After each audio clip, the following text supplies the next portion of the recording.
Imagine a retail empire worth $350 billion that has spent 50 years actively refusing to make as much money as it could. A company whose founders were begged by some of the most powerful financial institutions on the planet to raise their prices, cut their wages, and stop leaving billions of dollars on the table every single quarter. And who looked those institutions in the eye and said no. Every single time. This is not a story about a company that got lucky. It is not a story about disruption in the Silicon Valley sense. No algorithms, no venture capital, no charismatic technologist on a stage in a black turtleneck. This is a story about a warehouse, about a hot dog, about a margin cap that Wall Street called suicidal, and that turned out to be the most lethal competitive weapon in the history of retail. Costco did not beat Amazon by being faster. It did not beat Walmart by being cheaper. It beat them by being stranger, by building a system so counterintuitive, so stubbornly principled, and so psychologically sophisticated that nobody who tried to copy it ever quite understood what they were copying. This is how they did it. Quick pause before we get into the architecture of this empire. This channel runs on obsessive research and zero corporate backing. Just the work. We are pushing for 1,000 subscribers by the end of this month, and we are not there yet. If this story already has you leaning forward, hit subscribe. Be one of the originals, the ones who were here before this blew up. One click. Drop a comment below. Tell me where in the world you are watching from. I read every single one. Let's get there together. Now back to Costco. Chapter 1.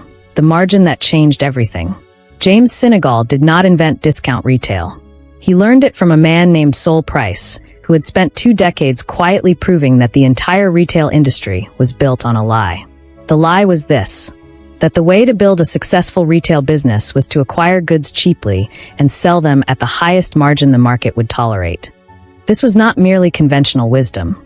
It was the foundational operating principle of every major retailer in America. It was, as far as most of the industry was concerned, simply how the business worked. Sol Price disagreed. His FedMart stores in the 1950s and 1960s operated on the radical premise that volume and loyalty, compounded over time, were worth more than margin extracted from any single transaction. He was not particularly celebrated for this insight during his lifetime, but one of his employees absorbed it completely. Jim Sinegal took that philosophy and sharpened it into a rule. A non-negotiable, structural, written into the DNA rule. No product in a Costco warehouse, branded or otherwise, would ever carry a markup exceeding 14%. For branded goods, the cap was even tighter. Kirkland's Signature, Costco's private label, was held to a 15% ceiling. The industry thought this was insane. Grocery chains operated on margins of 25 to 50%. Department stores marked luxury goods up by a factor of 3 or 4. The standard retail model was built on the assumption that the distance between cost and price was where profit lived, and the wider that distance, the better the business. Sinegal inverted this completely. By capping the margin, he made the rule itself the weapon. Because what the cap meant in practice was that as Costco's purchasing power grew, as the volumes they moved became so enormous that suppliers competed ferociously for the privilege of being stocked, every dollar of savings extracted in negotiation passed directly to the customer rather than to the shareholder. The cheaper Costco bought, the cheaper Costco sold. The cheaper Costco sold, the more members came. The more members came, the more volume moved. The more volume moved, the more leverage Costco had over suppliers. And around it went, a flywheel disguised as a charity, accelerating with every rotation. Wall Street looked at this and saw a company leaving money on the table. What Wall Street missed was that the table itself was getting bigger. Chapter 2. The billion-dollar trick hiding in plain sight. If Costco caps its margins at 14% and prices everything at or near cost, the obvious question is, where does the money come from? The answer is a number that most people see and immediately underestimate: the membership fee. A Costco membership costs $65 per year at the basic level, $130 for the executive tier. These are not large numbers in isolation. They do not sound like the financial engine of a $350 billion empire. They sound like an annual subscription to a streaming service. But here is what that number actually represents. In fiscal year 2023, Costco collected approximately $4.6 billion in membership fees. Pure revenue. Almost entirely profit, Because the cost of administering the membership program is negligible relative to the income it generates. The membership fee is not a revenue stream. It is the revenue stream. It is the mechanism that allows everything else to work. And the reason it works is not economic. It is psychological. When you pay $65 for a Costco membership at the beginning of the year, something happens in your brain that retailers have understood for decades and weaponized for centuries. You have made a commitment. You have a financial stake in the relationship. Every time you walk into a Costco and buy something, you are not merely making a purchase. You are justifying the membership. You are getting your money's worth. You are, in the language of behavioral economics, managing your sunk cost. This is the genius of the model. The membership fee does not just generate revenue. It generates a psychologically invested customer base that is predisposed to spend. Costco members do not shop at Costco the way people browse Amazon. Casually, comparatively, disloyally. They go because they are members. They spend because they are members. They return because they have already paid for the privilege of returning. The membership renewal rate in the United States consistently hovers above 90%. Not because Costco forces anyone to renew. Because by the time the annual renewal arrives, the average member has so thoroughly integrated Costco into their consumption habits that not renewing feels like a loss. Costco does not sell products. It sells belonging. And then it sells products to the people who already belong. The merchandise is almost beside the point. The real product Costco sells is the membership itself. And once you have bought it, Costco has already won. Chapter 3. The Analysts Who Couldn't Break Them. Through the 1990s and into the 2000s, as Costco grew into one of the largest retailers in the world, a particular ritual played out with remarkable regularity on the financial media circuit. An analyst, typically from a well-regarded firm, typically speaking with the calm authority of someone whose compensation depends on quarterly earnings models, would appear on television or publish a report arguing that Costco was systematically underperforming its own potential. The wages were too high. The margins were too thin.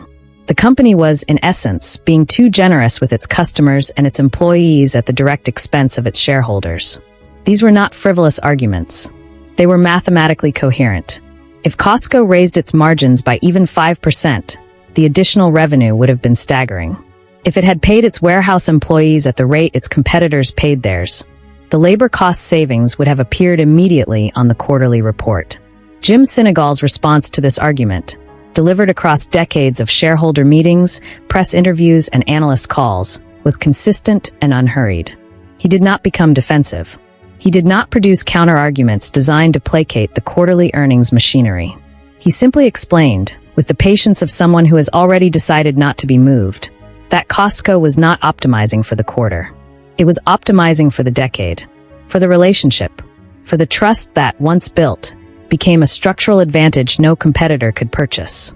Wall Street, which is institutionally incapable of thinking beyond the next earnings report, found this deeply frustrating. The market, which thinks across longer time horizons when it chooses to, responded differently. Costco stock has delivered returns that have outperformed the S&P 500 over almost every meaningful long-term window since the company went public. The analysts who argued for higher margins were not wrong about the short-term math. They were wrong about which game was being played. Sinegal was not running a quarterly earnings machine.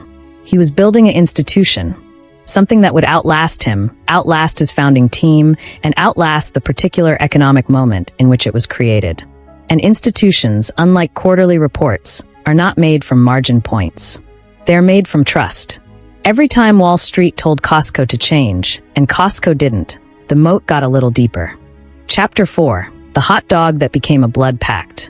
In 1985, Costco introduced a hot dog and soda combo at its food courts. The price was $1.50. In 2024, the price is $1.50. This is not an accident.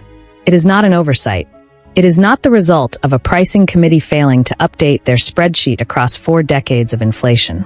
It is a deliberate, protected, fiercely defended policy decision.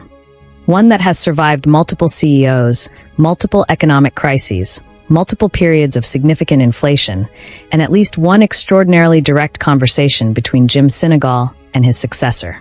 When Craig Jelinek, preparing to take over as CEO, approached Sinegal about the possibility of raising the hot dog price, citing rising ingredient costs and the mathematical pressure of inflation.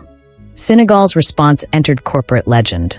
He told Jelinek, with a clarity that left no room for negotiation, that if the hot dog price was raised, he would deal with the consequences personally. Costco subsequently moved hot dog production in-house, building its own facility to manufacture the product, specifically to eliminate the supplier cost pressure that was being used as the argument for a price increase. They vertically integrated a hot dog to avoid raising the price by 50 cents. This is, on the surface, an absurd business decision. The food court is not a significant revenue driver. The hot dog combo, priced at $1.50, generates almost no profit. The cost of building a manufacturing facility to protect a $1.50 price point defies any conventional cost-benefit analysis. But the hot dog is not a food court item. It is a symbol, the most visible, most tangible, most universally understood proof point of Costco's core promise. The promise that says, we will not raise prices simply because we can. We will not extract from you simply because you are already here and already paying. The relationship is the point, not the transaction. Every person who buys that hot dog for $1.50 is buying the proof that the relationship is real. The hot dog is not about lunch. It is a 40-year handshake. And Costco would rather build a factory than break it. Chapter 5, the private label that broke the brands. While the membership model and the margin cap generate the revenue and the loyalty, the true offensive weapon of the Costco empire hides behind a name that sounds deliberately boring. Kirkland Signature.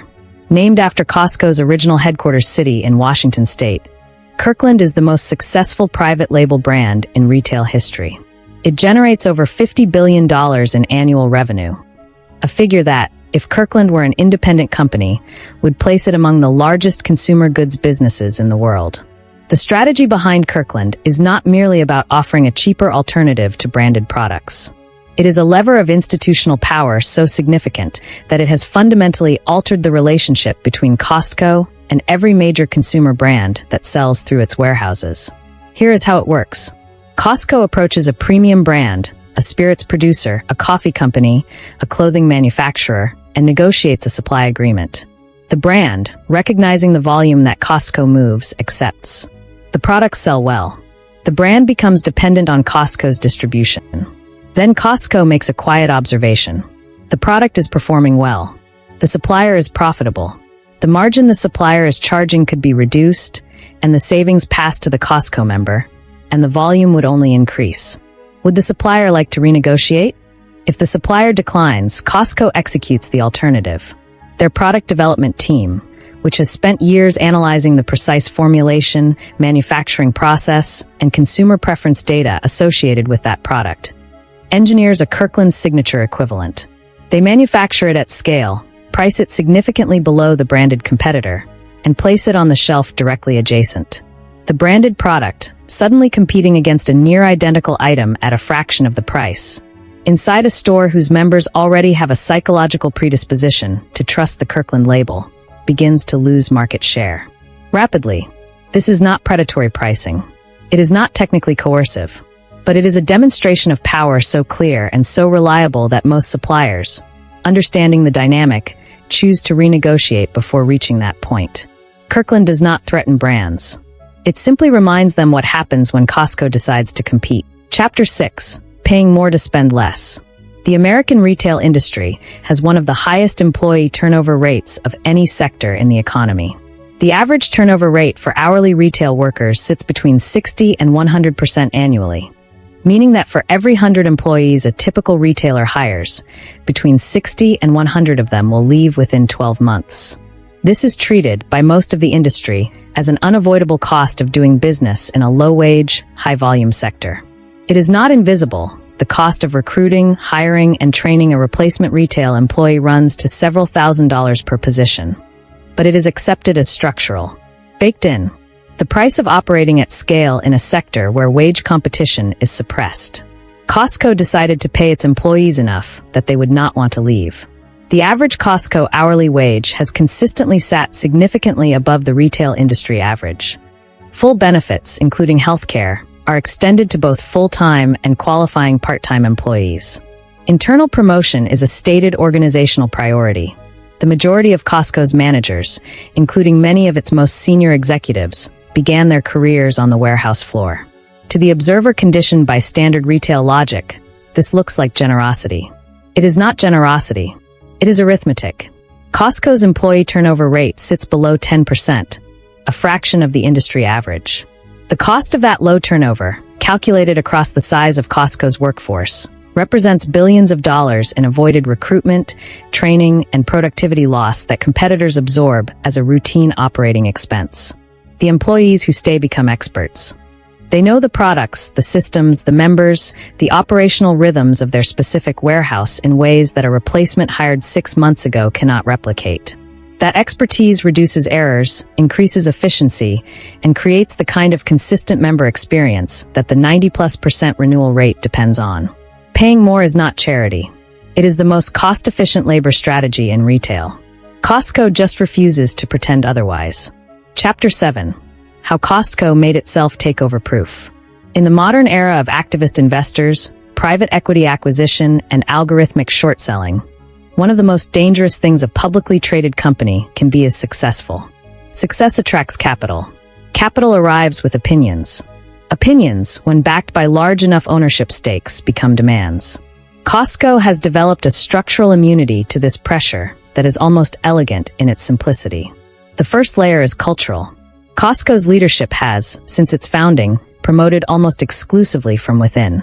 The institutional knowledge required to run a Costco warehouse, let alone the entire enterprise, is so deeply embedded in the people who have spent careers building it that an outside operator parachuted in with a mandate to extract value would find, very quickly, that the value is inseparable from the people and the principles. You cannot take the margin cap off Costco without destroying the membership loyalty. You cannot cut the wages without destroying the turnover advantage. The business is structured so that the principled decisions and the profitable decisions are the same decisions.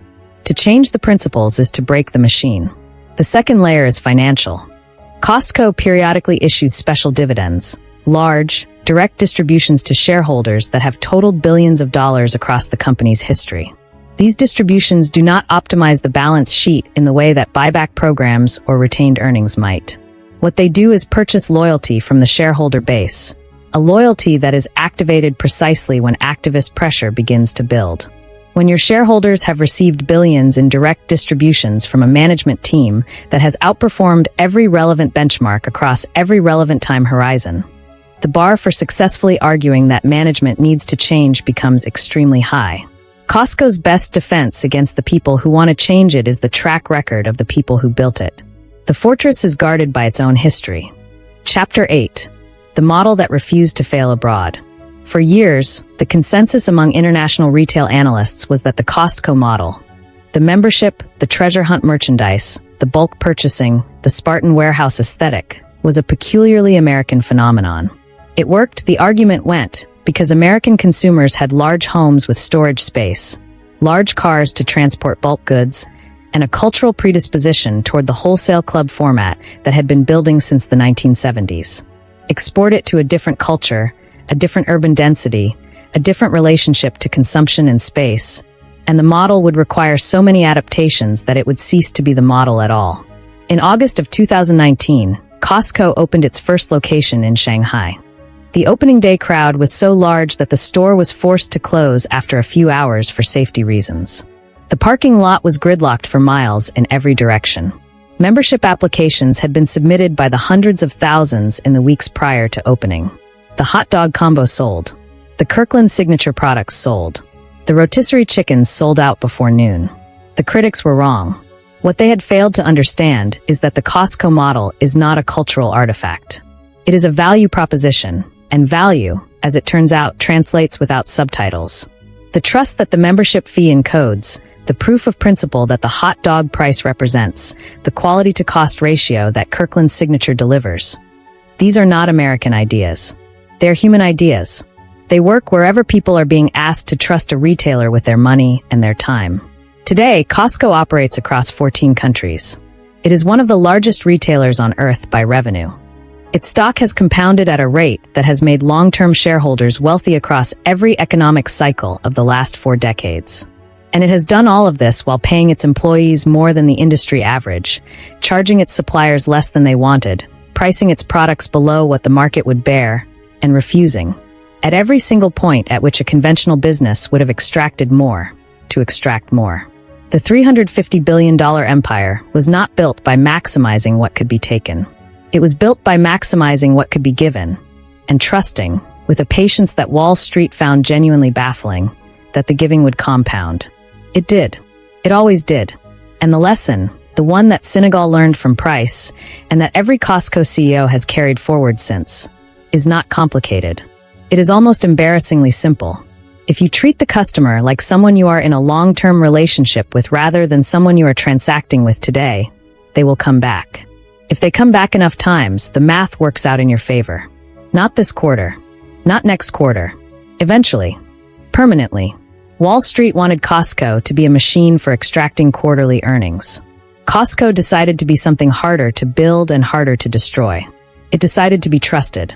Costco built a $350 billion empire by doing less of what every business is supposed to do. Lower the margins. Raise the wages. Protect the hot dog. Trust the member. If this story shifted how you think about what a business can actually be, subscribe. We are this close to 1,000 subscribers this month. Don't let this be the one you watched and kept scrolling past. One click. Drop a comment below. Tell me where in the world you are watching from. Tell me which part of the Costco model surprised you the most. I read every single one. More stories like this are coming. Stories about empires built on principles that everyone said were wrong and that turned out to be the only things that were right. Be here for them. Subscribe. Comment. And I will see you on the next one.